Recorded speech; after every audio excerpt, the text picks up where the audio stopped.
പിന്നെ പ്രധാനമന്ത്രി മോദിയെ അധിക്ഷേപിച്ചു, പരിഹസിച്ചു എന്നൊക്കെ പറയുന്നതിൽ എന്തർത്ഥമാണുള്ളത്? ആരാരെ പരിഹസിച്ചു? ഇവിടെ വലിയൊരു കുറ്റകൃത്യം നടത്തിയിരിക്കുന്നു. ജനാധിപത്യത്തിന്റെ നിലനിൽപ്പിനെ തന്നെ ബാധിക്കുന്ന രീതിയിലുള്ള ഒരു വലിയ അതിക്രമം, വോട്ട് കൊള്ള, അതിലൂടെ തെരഞ്ഞെടുപ്പ് അട്ടിമറി. അങ്ങനെ അധികാരത്തിൽ വന്നിരിക്കുന്ന ഒരു പാർട്ടി, ആ പാർട്ടിക്ക് ഇലക്ഷൻ കമ്മീഷന്റെ പിന്തുണയും ഒത്താശയും ഉണ്ടായിരുന്നു.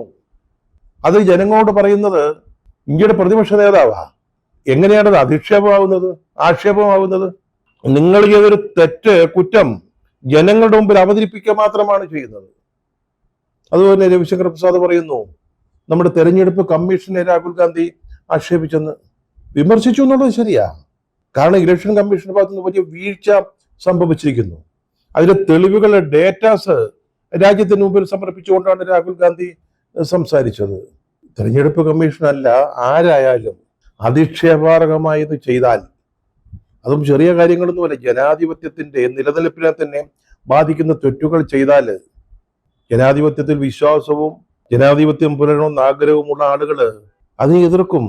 ബോധവും വിവരവും ഉണ്ടെങ്കിൽ അങ്ങനെ ചെയ്യും. അങ്ങനെ തന്നെയാണ് ചെയ്യേണ്ടത്. രാഹുൽ ഗാന്ധി ആരെയും ആക്ഷേപിക്കുകയല്ല ചെയ്തത്, അദ്ദേഹം രാഷ്ട്രീയം പറയുകയാണ് ചെയ്തത്. നിങ്ങളാണ് ആക്ഷേപിക്കുന്നത്.